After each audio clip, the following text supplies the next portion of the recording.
Get started.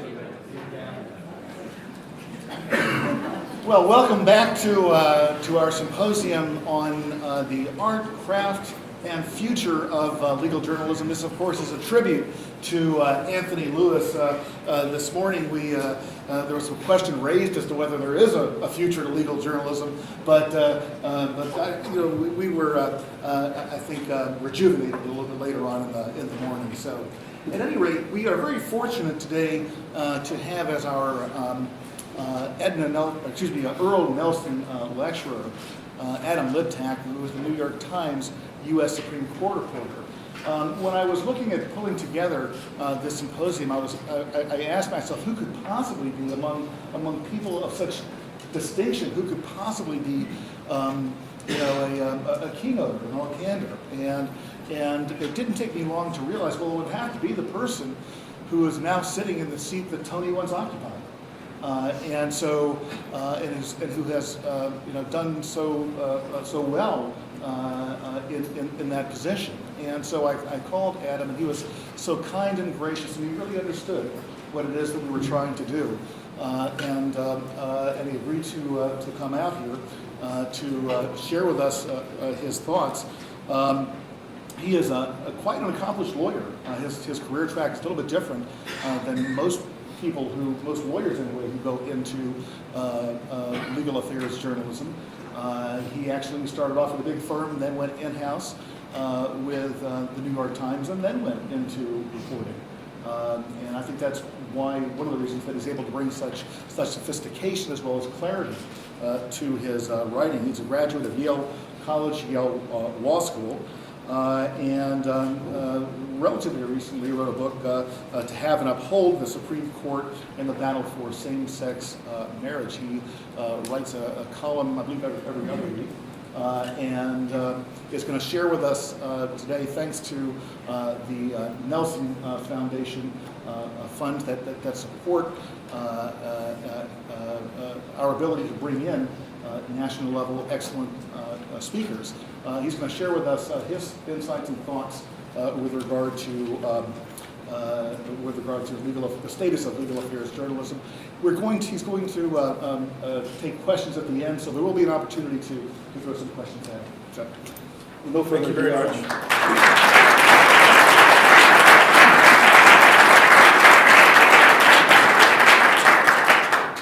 Thank you so much for having me. It was really a terrific morning, and I feel like there's a pent-up amount. We covered so much ground, and there was so little time for questions that I'll occupy maybe a half or three-quarters of the time I have.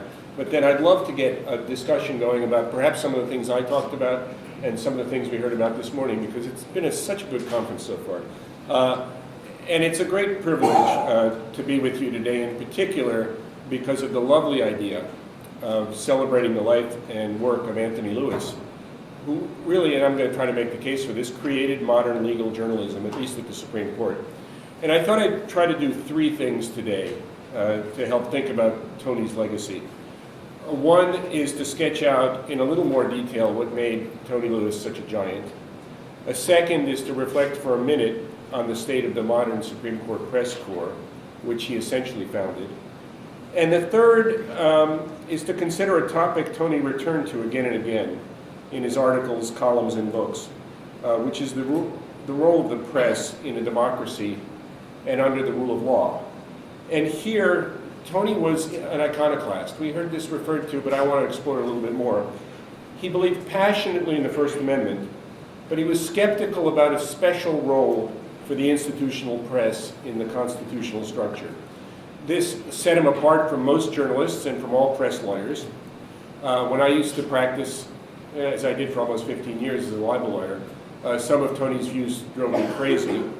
Now that I'm in a more disinterested position, maybe I've come around to them a little bit more. Anyway, I'd like to make the case that his clear-eyed and iconoclastic views in this area about the role of the press was a triumph of intellectual honesty over self-interest. And as I explore these three topics, I hope to be a little bit provocative, and as I said, to make sure I prompt some comments and questions from you. Tony arrived at the New York Times' Washington Bureau in 1955 when he was only 28. He'd gone to Harvard as an undergraduate and then had an undistinguished 4-year run as an editor at the Times in New York. He left that job to work on Adlai Stevenson's 1952 presidential campaign, and then joined the Washington Daily News, long defunct, but at the time a lively afternoon tabloid. The afternoon tabloid, I guess, is a thing of the past too. At the Washington Daily News, he promptly won a Pulitzer Prize for a series of articles about a Navy employee unjustly accused of being a security risk. The Navy eventually cleared and reinstated the employee, Abraham Chesnell, who credited Tony for his vindication.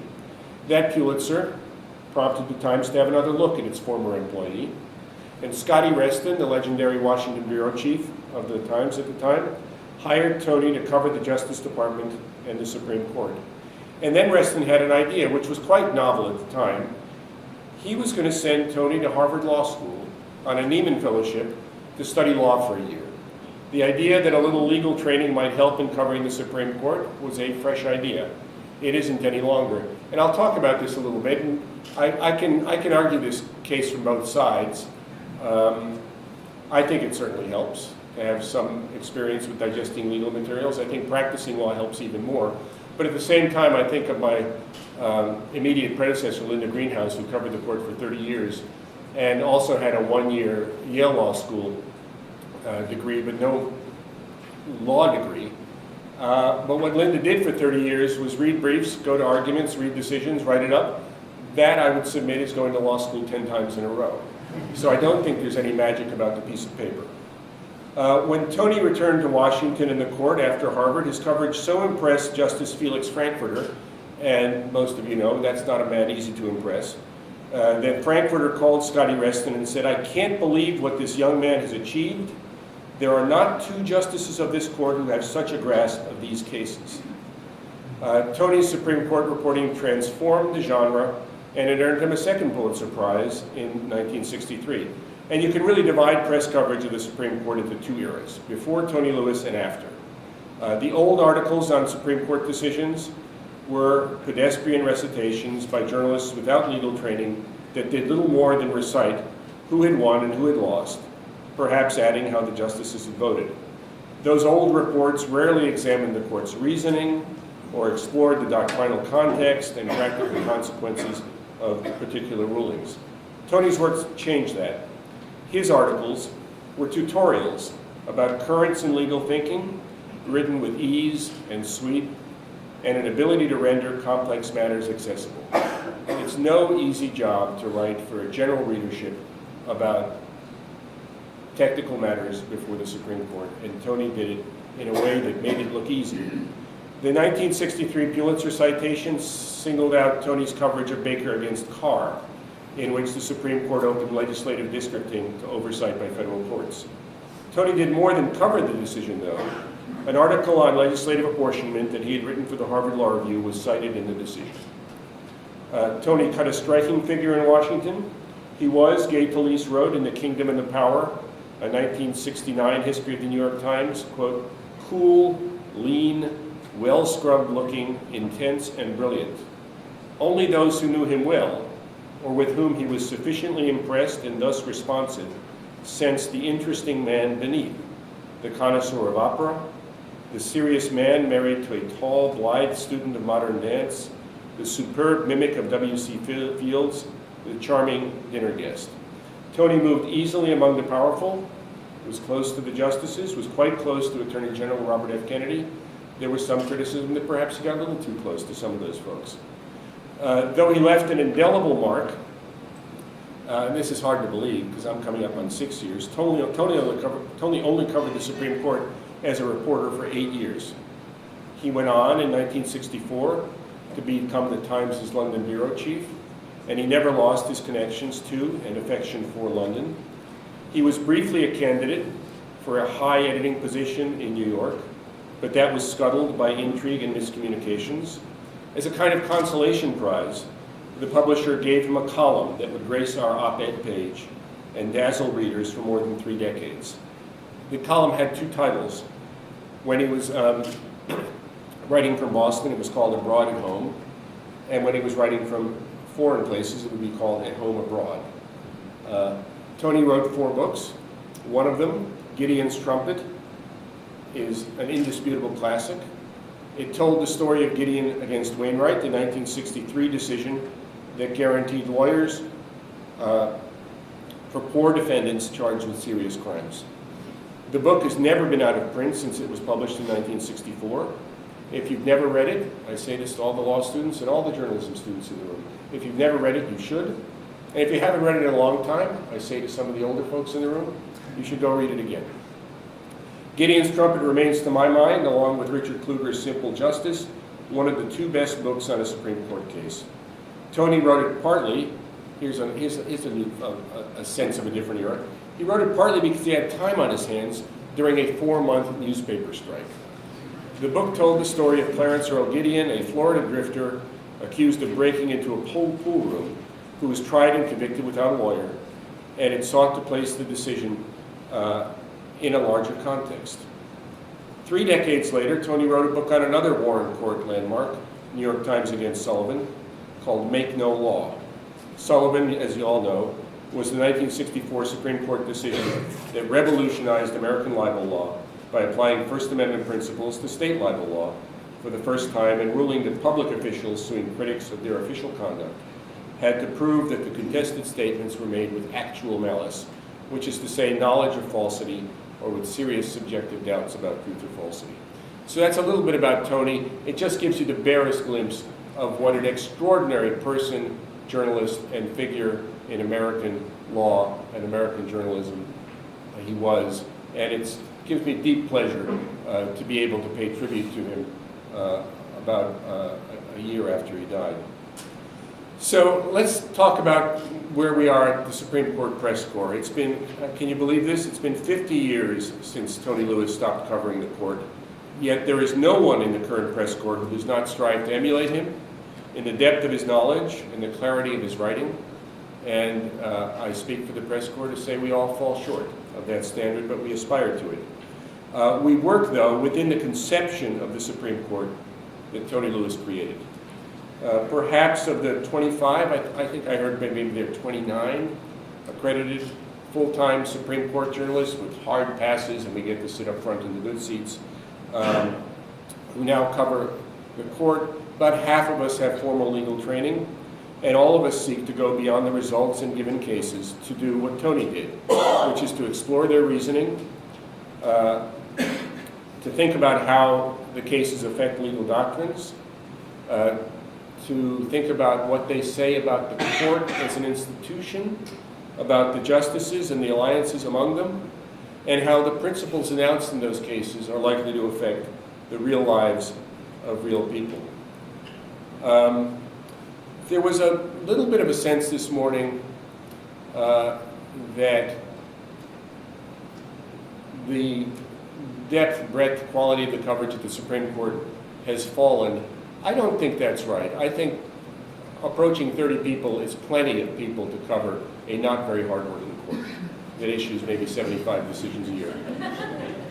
Where we have a real gap is not in the Adams of the world, but in the Howards of the world. It's our state Supreme Courts, our trial courts, our federal circuit courts, where the cutbacks in legal journalism have devastated legal coverage. And major decisions out of the Third Circuit, Second Circuit, Ninth Circuit don't get nearly the coverage, although they will have much bigger impact on the lives of tens of millions of Americans than some crazy little sentencing decision out of the Supreme Court that will affect 4 people, who may have brandished a gun during some kind of domestic violence incident or something. So I think there is an overemphasis on the Supreme Court. There's a kind of fetishization of them. There's a fascination with the justices, who are all of them very able lawyers, but not demigods. And I wish legal coverage resources were spread a little better among all kinds of courts and not focused so much on the Supreme Court. There was also some talk about the benefits of being there, of actually being in the room, and that I can completely attest to.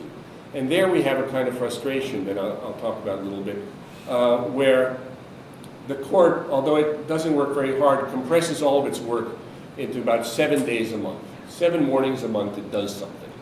It issues orders, granting or denying cases, it issues decisions, summarizing them from the bench, and it hears arguments, and it does these things essentially simultaneously. And that makes life very hard. That gives you a kind of triage problem where the decision just landed, there's a need to write about it immediately, and yet you don't want to miss the argument.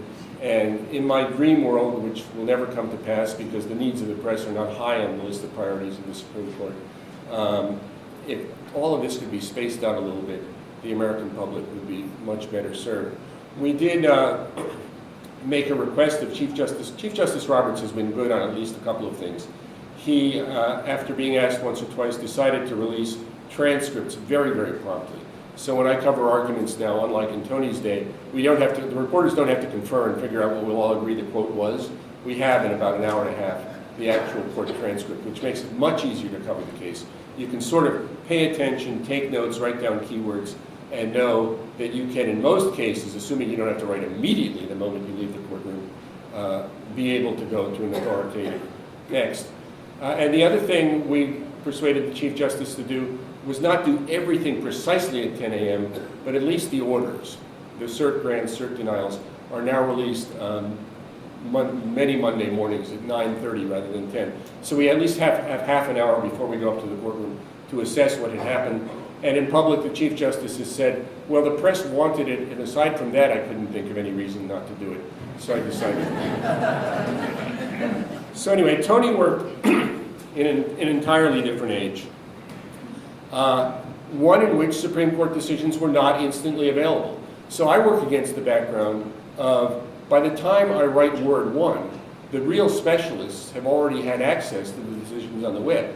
When I was a young lawyer, the first time you heard the Supreme Court had done something was typically picking up the Times in the morning, which would publish long excerpts from the decisions because that was the only way readers, lawyers in New York could get them. I was an associate at a firm, and 3 weeks later, you know what a buck slip is? It's a list of names where from the most senior to the most junior lawyer would cross out the name and it would go in the inter-office mail. 3 weeks later, you'd read the actual Supreme Court decision.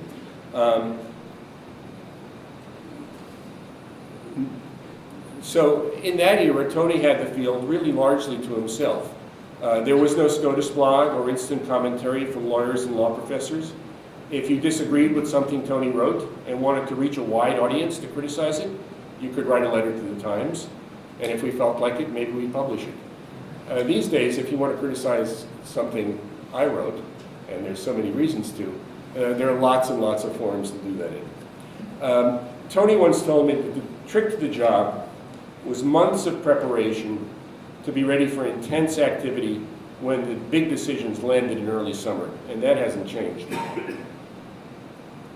But two things have.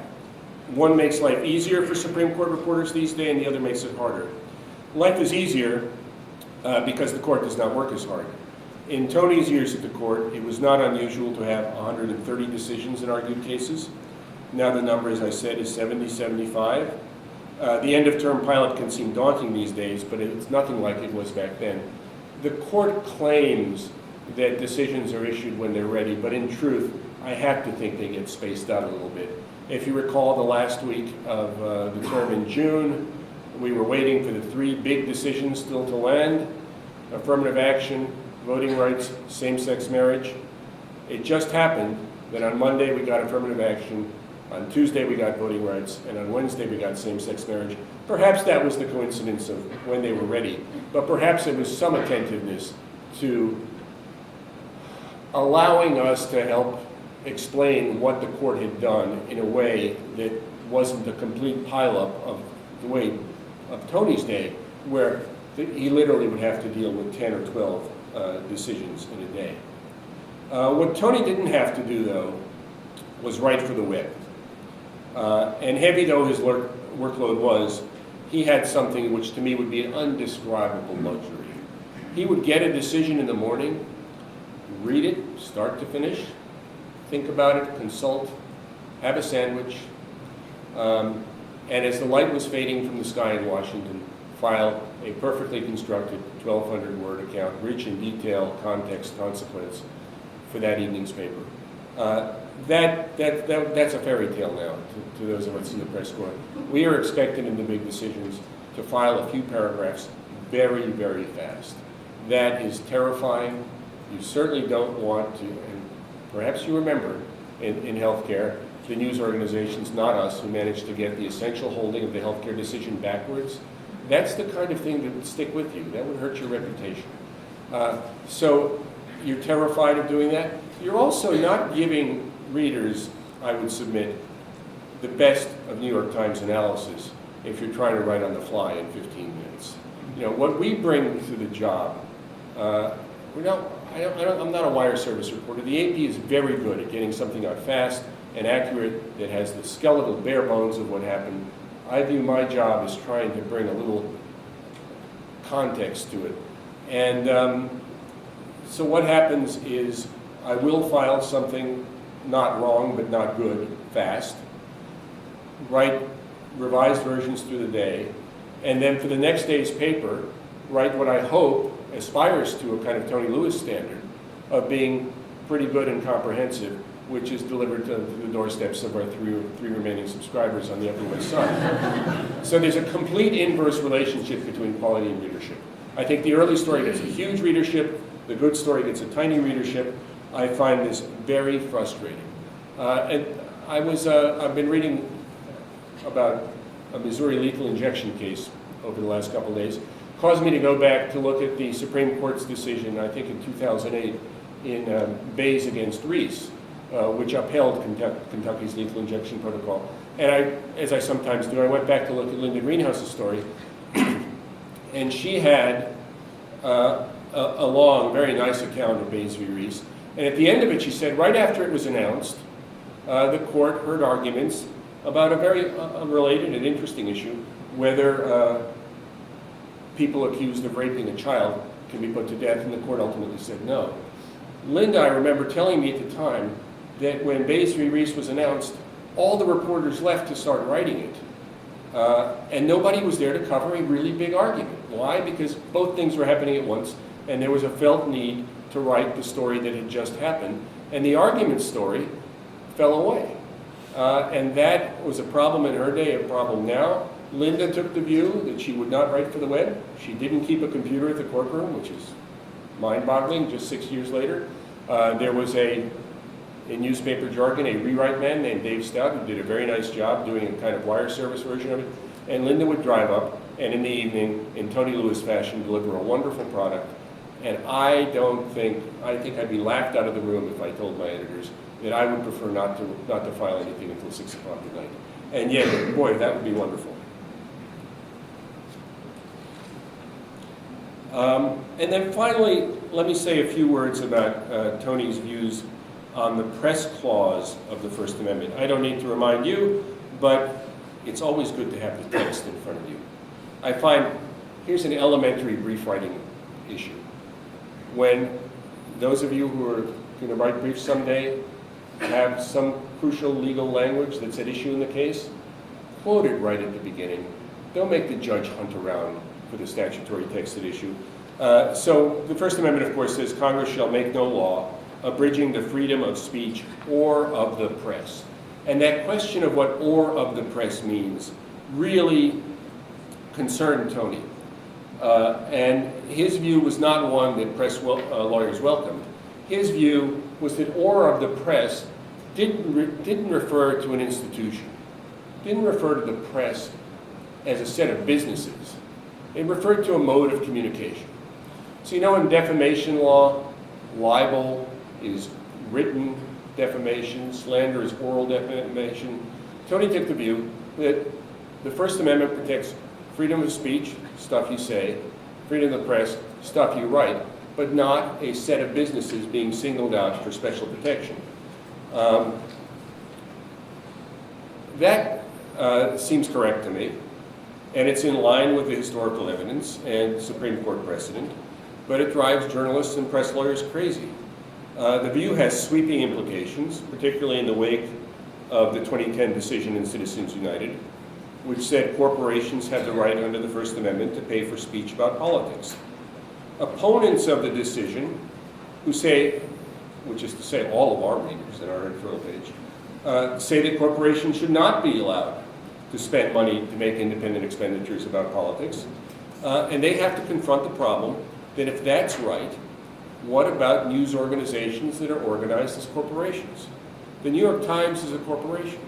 The implication of the Anti-Citizens United view is that news organizations may be, if Congress wished to, forbidden to spend money to speak about politics. So the standard response is that news organizations are entitled to special protection because they are the press referred to in the First Amendment. Tony disagreed. The First Amendment's reference to the press, he said in a public interview at Harvard in 2006, was merely to the products of printing presses, printed words as opposed to spoken words. That is, the press clause, he said, protects a form of mass communication and not a set of businesses that hold themselves out as the press. He said, it's a great mistake for the press to give itself a preferred position. Now that's not to say he agreed with Citizens United or the cases it built upon, notably Buckley against Vallejo in 1974. In a 1976 column, I'll tell you, in preparation for this talk, I had the great pleasure of reading a bunch of Tony Lewis from decades ago. Just did some random searches, pulled up 100 articles and columns. The man could write. When I interviewed Joe Lelyveld, the former executive editor of the Times, for Tony's obituary, Joe said, Tony Lewis was perhaps as clear a writer as anyone I've read. And to say that about someone who had to cover the Supreme Court is exceptional praise. So in a 1976 column, referring to Buckley against Vallejo, Tony said, the Constitution does not require us to live in a never-never land where we know nothing about the power of money in politics. We know that money talks, he said, but that is the problem, not the answer. In Tony's view, the speech and press clauses of the First Amendment have one basic purpose: to prevent government censorship. Asking more of it, he wrote in the New York Review Books in 2005, does not fit easily within the main use of the amendment. In a 1978 column, he wrote that, quote, it is a fundamental mistake, I think, for the press to argue that it is entitled to different and better treatment under the Constitution. The First Amendment also protects the right of professors and pamphleteers and ordinary citizens to write and speak freely. As a consequence, he did not seem particularly disturbed by the Supreme Court's endorsement of the search of a newsroom of a college newspaper by police executing a warrant. The newspaper had said that the First Amendment should give us special protection against such searches. On this point, Tony was at odds with Justice Potter Stewart, the member of the court, really the only member of the court, who took the view that the First Amendment offers special protections to the institutional press. Tony said there is no historical basis whatever for thinking the press is exempt from the Fourth Amendment's warrant procedures, and that Justice Stewart's attempt in dissent to put the press in a special constitutional status was labored and unconvincing. I was a little surprised then to see how approvingly Tony wrote in 1980 of Richmond newspapers against Virginia, which established a First Amendment right of access to criminal trials. Think about it, that's a little bit weird, a First Amendment right of access to criminal trials. The Sixth Amendment certainly calls for public trials in criminal cases. But a First Amendment right of access, if Tony's right that the First Amendment is a ban on government censorship of the press, it's hard to know how that becomes an affirmative kind of freedom of information right of access to trials. But God bless the Supreme Court. But here too, but Tony was okay with this, but he fell back on the distinction that was his touchstone. He said it mattered that the press in the case, in the Richmond newspaper's case, did not claim a privileged constitutional position for itself. It spoke as a representative of the public interest. That is, the press pushed for open trials, not for special access for the press. The area in which Tony most frustrated his colleagues and the lawyers who represented them was the reporter's privilege. Whether reporters have a special right not to give evidence in trials and pursuant to subpoenas in grand juries and other settings. Consistent with Tony's views on the meaning of the press clause, he wrote in 1981 that it is constitutional hubris to indulge a belief that the First Amendment gives journalism an exalted status.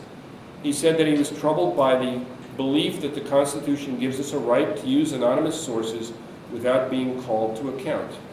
He did not believe that the First Amendment allows journalists to resist subpoenas for their confidential sources. The Supreme Court rejected that claim 5-4. I don't know how we got 4 votes. 5-4 in Brandenburg against Hayes in 1972, and Tony thought that the case was correctly decided. Notwithstanding the ruling in Brandenburg, he wrote a decade later, the press has continued to talk about a First Amendment privilege, as if it existed. It does not, and in my strong opinion, should not. Well, when I used to practice law and contended there was a First Amendment privilege, I wasn't happy to read stuff like that. Reporters, now Tony thought reporters should keep their promises, but as a matter of honor and not of constitutional law. Not many judges, he wrote, will push them to disclose in the end, and that's largely been true. But if a few brave journalists go to prison for their promise, it is no disrespect to them to say that the battle is better fought that way, in the balance of courtroom interests and public opinion, than under the distorting guise of a constitutional privilege for journalists. Tony said that judges were in a better position than journalists to balance the interests involved, and he spoke approvingly of a concurring opinion by Judge David Tatel of the D.C. Circuit in a decision that sent a Times reporter, a colleague of mine, Judith Miller, to jail for 85 days in 2005. Judge Tatel said that a special prosecutor's need for information outweighed the public interest in allowing Judy to protect her source. Tony was similarly skeptical about what he considered unwarranted press intrusions into privacy. In a 2002 article in the Nova Law Review, he criticized the Times and other news organizations for filing briefs supporting reporting that he considered tawdry.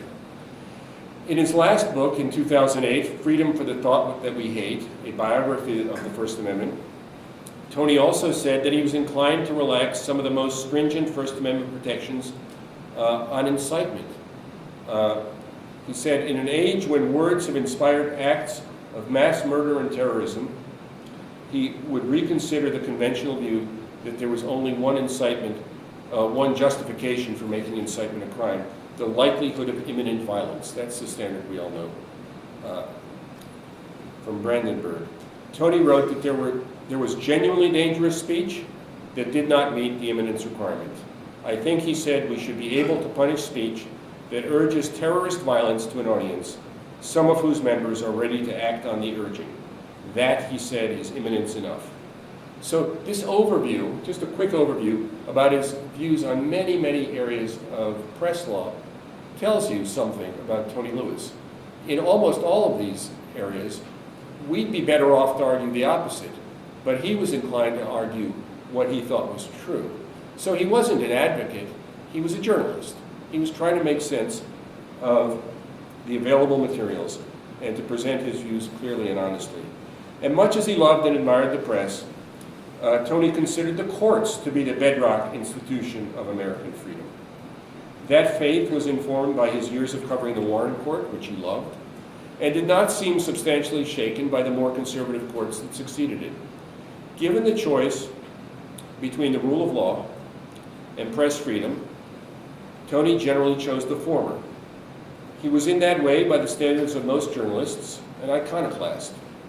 But the clarity and rigor of his thought in this area, as in so many others, demonstrated that the task of legal journalism, as he reinvented it, is to provide readers with authoritative news and analysis, even at the expense of the press itself. Ben Holden earlier today quoted Edward R. Murrow to talk about the values of an independent judiciary and a free press. And I'm very much in favor of both. Tony saw them sometimes to be in conflict, and he chose the independent judiciary. I don't think everyone would make the same choice, but the very grappling with the subject is a tribute to his intellect and honesty. So thank you very much for letting me share these thoughts about Tony Lewis, some of his work, some of my work, and I hope I have given rise to enough provocative ideas, coupled with good thoughts we had this morning, that we can follow with some questions and a discussion. Thank you.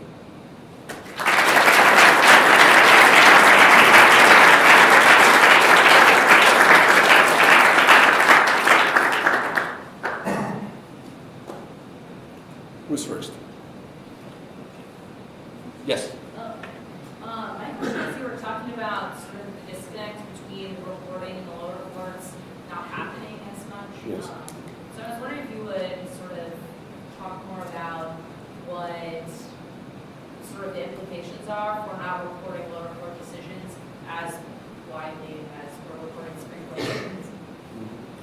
So let me start with an anecdote. I'm friendly with a federal district judge in Denver, and he said it wasn't long ago that there would routinely be 3 reporters in his courtroom.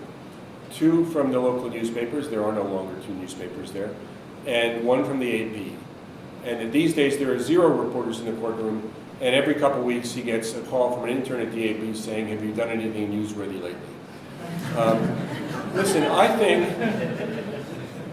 think the role of the press in a democracy is to inform citizens about their government, and the judiciary is in many ways that branch of the government which is closest to the people and deserves the most attention and scrutiny. And it strikes me as a disaster if people don't have the ability to be fully informed. Now, there are some countervailing values, and we heard about them this morning. It's easier for people to get access to the raw materials, but let's not kid ourselves. Who is that person who's going to be rifling through court files? You need someone to assess importance and to explain and to write down in English. And, you know, I think we're in a very bad place on this. It's true of state legislatures, too. I mean, the press coverage of those aspects of the government that in some ways are the most important are where we're getting the least attention. Yeah, right. Adam, is there, granted we're in a bad place, do you see any prospect for getting to a better place given the economic model of the modern press? Did you all hear the question?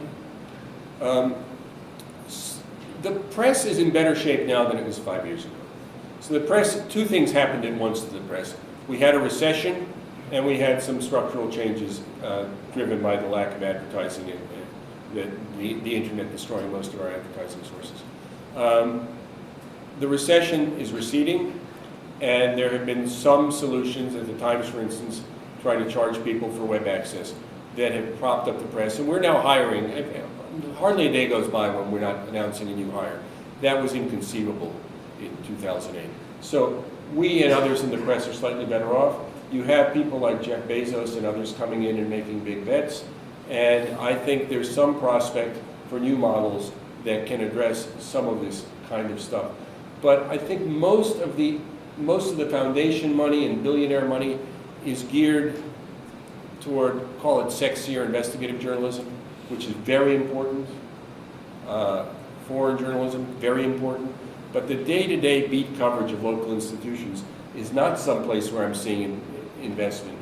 I sort of see the opposite. Now, bear in mind, I have no special expertise about the business of journalism or even about the practice of journalism, except in my little weird Supreme Court role. But those are the impressions I have. Way back, yeah. One of our former Capitol Press Corps reporters whose job was eliminated by his newspaper was talking to me once about the idea of tweeting from a trial and whether that's useful. He said one side of him thought it's great because he could read the tweets and kind of get a sense of what was going on, but he said the reporter in it was very disturbed by this, and it was a reporter doing the tweeting because he said it's like providing the play-by-play without the color commentary and without a reporter being able to take the time to give context to the story. He was worried that people would get the wrong impression. I wonder how you view that dichotomy. So my view is that partial information is better than no information, that lots of different ways to come at a story is good. I've tried in my coverage, perhaps in distinction to Linda Greenhouse, to write not only the 3 basic building block Supreme Court stories. Yesterday the court did this. I mean, yesterday the court granted cert, yesterday the court heard an argument, yesterday the court decided. But to talk to the people involved, to write about the culture of the court. I tweet at Adam Liptak. And sometimes it's just a bit of color. Sometimes it's something that just broke. Sometimes it's something too trivial for a New York Times story, but nonetheless newsworthy. So I'm not against tweeting as such, but as your question suggests, it can't take the place of a more comprehensive look at the issue. But maybe it'll prompt somebody to write something. The other problem is, very nice someone should lay it off, have nothing better to do than go to court and tweet, but the economic model for that doesn't really work at all. Yeah. So you mentioned the inaccurate reporting in the Supreme Court's decision on the Affordable Care Act. and you talked about the 15 minutes. How did you get that story right in 15 minutes? So I'll give you a specific answer where the facts make it a little easier for me, and then try to give you a more direct answer. One issue we continue to grapple with at the Times is whether on the days of these big decisions, and we had this in healthcare and then just in June about same-sex marriage, I go to the courtroom, shed all of my electronics, bring my yellow pad and my pen, and the justices announce the case from the bench. And I'm in there incommunicado, and sometimes, particularly if there are dissents from the bench, which is rare, it takes a long time. I was up there for 30 or 40 minutes for same-sex marriage. I'm incommunicado, my editors can't talk to me, and meanwhile my competitors have been handed the decision, which I don't yet have, downstairs, and are starting to write. And our view so far, but I don't know if it sticks, is that it's worth it for that historical moment and for hearing the justices. They don't read their decisions. They, sometimes extemporaneously, but always colloquially, describe their decisions, and you learn a lot from that. But you miss an enormous gap in time by modern journalistic standards. So by the time I come downstairs, I'm in great shape, but I'm 3 laps behind. On healthcare, I wasn't going to get it wrong because the Chief Justice of the United States had explained it to me.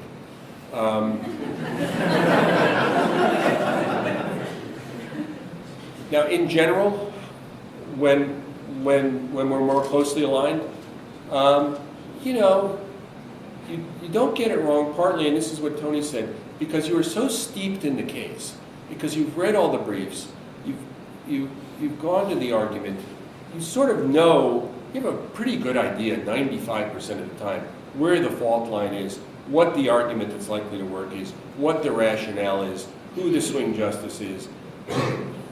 All you need to do is spend 3-4 minutes with the decision, get the vote count, which is in the syllabus,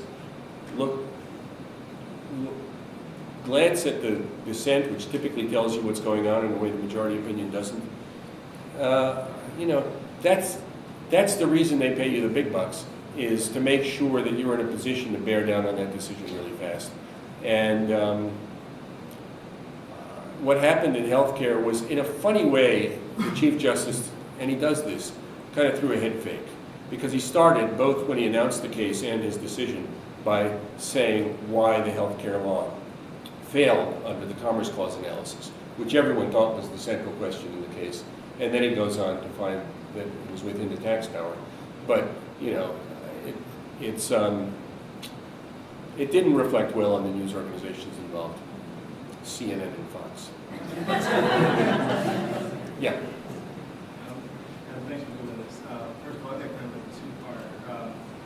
You mentioned Brandenburg, which all of us who teach community along the area teach as the standard for when you criminalize speech that incites violence. Number one, you agree with Tony Lewis's formulation, and 2, would you just talk extemporaneously about whether we are doing a disservice to law students and undergraduate journalism students when we say Brandenburg controls in light of the NSA, FISA courts, and the Patriot Act? So do I agree with Brandon? I'm not really in the decision of agreeing or disagreeing with Supreme Court decisions, but I'm skeptical of government attempts, particularly through the criminal law, to control speech. And if there are limits on speech, like we're not going to hold you liable for incitement unless there was a direct and imminent link, I'm not going to be against that. How that translates into some of the current controversies, you really have to slice it into a couple of silos. One is the question of whether someone like Edward Snowden or Chelsea Manning, who's undertaken an obligation to keep secrets, can be prosecuted. Someone who has a duty to keep a secret. I think you want to be proportional about it and maybe take account of consequences, but that person committed a crime, if they violated their duty, their obligation, that's fairly clear. The second question, though, is what about the independent press, who through no wrongdoing of their own gained access to the information, and made a considered judgment in consultation with the government, hearing their arguments about what's newsworthy and what may tell citizens in a democracy something about what at least one federal judge has said is a jaw-dropping violation of the Fourth Amendment. That's a different question, and there's the beginnings of the whispering of some idea that the press might be held criminally liable for that. I think that would cut across the very core conception of what the First Amendment means.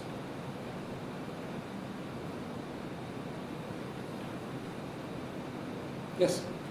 We're talking about writing for the web and the need now to file almost immediately as soon as you can, rather than working on the story for later. We mentioned live tweeting. Do you think that these days in legal journalism, that immediacy to meet the 24-hour news cycle requirements should take precedence over detail and quality? I think you probably have a sense of where I stand on that. My personal view is that the highest and best use of me is to do it a little more slowly and deliberately and with time to say something interesting, to add value to, the people come to the Times, I hope, because they think, although there's lots and lots of places to get the commodity news, you might get something a little extra from us. I think the view of the organization is that it's possible to do both. And I'm not sure that's right. Or, in general, if you're writing really fast, it's at the expense of the reflection you need to write the better thing. I will say, cutting against this point a little bit, that there is a slight benefit, sort of scary, of putting essentially a draft of your story up and inviting commentary. Think of it as wiki editing. Here's something else you should have focused on. Here's a point you overlooked. Here's, God forbid, a factual mistake. And you put it out, and you sort of invite the audience to help you revise the piece through the day. Now that requires, I don't read a lot of the comments because it's just too much noise, not enough signal. But when people email me, and they do, and it's not hard to do through the Times, I do read their stuff, and sometimes I take account of it. And through the day, I also read around my colleagues' early drafts and take account of how they're looking at the case. So there is something to be said for all of this. I think the practice in California state courts is you show up for oral argument having gotten a provisional decision from the judge, and then you try to argue them out of it.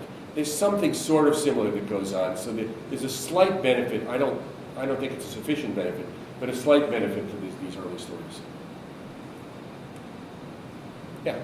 There was a discussion this morning about how civic education and a lack, perhaps, has affected journalists and their ability to convey these stories.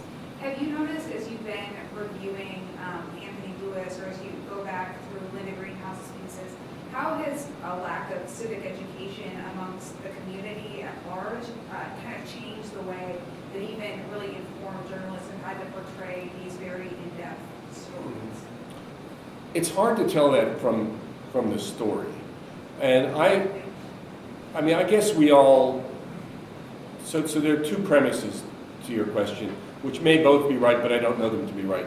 One is that people know less about the government than they used to. And the other is that it's somehow the obligation of people who are busy with their lives to know the names of the Supreme Court justices. I'm not sure either of those things is true. I think the part of the populace that takes it upon itself to become educated about current affairs and the structure of government is probably not substantially different than it once was. Does the educational system teach enough about this? I suppose it doesn't, but I don't get worked up about that. People who want to find out will. People who don't and want a free ride on others, that may well be a rational decision. I mean, people do have, lives and children and so on, and it's you can't force them to read something they don't want to. The hard part for a journalist is to find the right intellectual pitch where you're both accurate and accessible, and you're adding value to people who I hope most of my readers are quite smart and well-informed, but writing in a way that you don't lose somebody who doesn't know the most fundamental things. And how to sort of work in deftly the signals about, the really fundamental stuff without treating your readership like they're idiots is really hard. And the other thing I found I've had to resist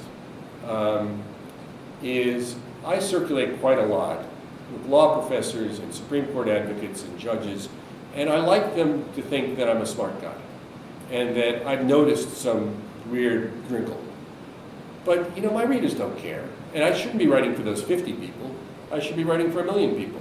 And yet it's very hard to resist the impulse to try to prove to people that you're smart. Yes? You've been at the court for 6 years. What would you say is the most significant opinion that you've covered? And can you give us a sense of what it was like in the room, the experience of being a reporter in that moment?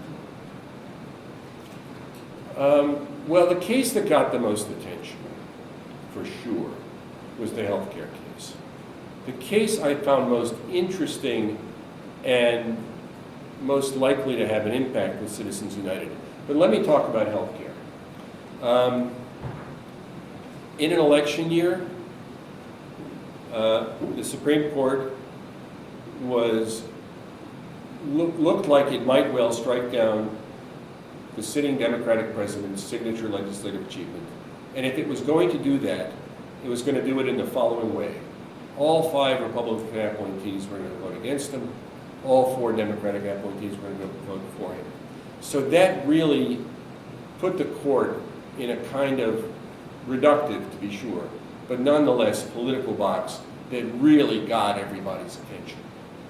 And it wouldn't surprise me if among the many good and valid legal considerations in the case it entered the Chief Justice's calculations that maybe that wouldn't be the best way to cement his legacy as a young justice who will serve on the court for many decades. So that then plus the surprise. And, I mean, we barely noticed it at the time. The time bomb part of the case, where the court made it easy for states to opt out of the Medicaid expansion, also had an enormous practical consequence on the nation. So that's got to be the biggest case. And that was maybe the only case where we may have run out of seats for the press. So there are may be 18 seats in these kind of church pews in front that the permanent press gets to sit in. But then there's a big overflow room with bad views and bad acoustics, but nonetheless, basically, there's a room for another 100 reporters there. And most days there are a handful. For healthcare, I think which ran for 3 days, we just about ran out of room. What are you going to say about Citizens United? Well, Citizens United looked like a teeny-weeny case. It was about this movie, and it was about disclosures. And gradually, as the case was set down for re-argument, and as a government lawyer made what seemed to me an intellectually honest statement, but seemed to others a devastating concession, that if the court could regulate a 90-minute documentary and make it a crime to broadcast it during certain time periods, it could do the same with books. It gradually picked up steam, and then it got re-argued in September of 2009. We're waiting. January of 10, it was one of those, they don't tell us ahead of time which cases are going to be decided, which cases will be issued which day. Many courts do. It would be a good thing to do. It would cost them nothing. You don't have to tell us the outcome. Just tell us tomorrow we're having such and such. All kinds of courts do it. But it was really time, and we knew it was coming, and there were decisions issued like Monday, Tuesday, Wednesday of a given week, which are the only days the court issues decisions, almost always. And all of a sudden the Chief Justice announced, tomorrow we'll have another sitting to announce another decision. And everyone knew that had to be Citizens United. So it was a very rare day where you knew it was coming.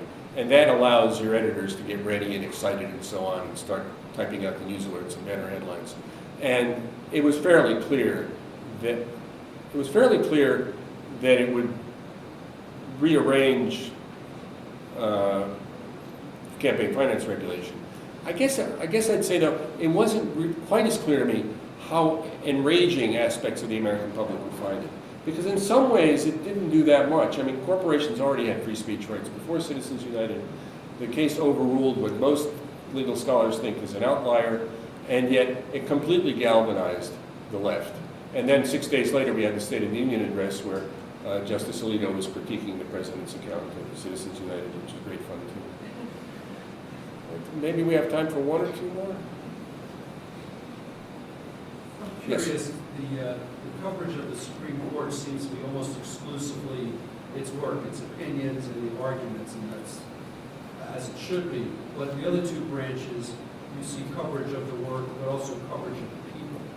And the fact that there is lack of access to the justices, do you think that in any way affects the public and its understanding of the court? And do you think that level of access has changed as you look at Tony and Linda and your tenure? So I don't. The justices are in fact out and about constantly. They're selling books. They're bringing in the new year. They're doing all kinds of stuff. And you know, it's not so unusual. Justice Ginsburg over the summer gave a bunch of interviews, including one to me. There is some access, and the public loves reading about them. But I'm not sure that very much of that. It's hard to know how to say. Is valuable. But why is that for me to say?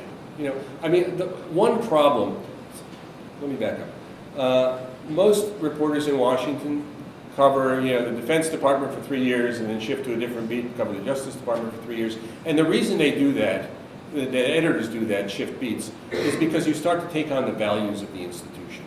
And you start to be protective of your sources. And at the Supreme Court, we have less access, so there's a little less to be scared of. But it's still a problem that you start thinking the way the justices do about, well, do people really need to know, you know, what Justice Kagan does in the evening? I don't know. Maybe if they're interested, maybe they want to know. But anyway, it's not a kind of story I like to do, and maybe we should do more of it. And I think I'm now so rambling that I barely even touched on and answered your question. And that may be a sign that we should call it a day. Thank you very much.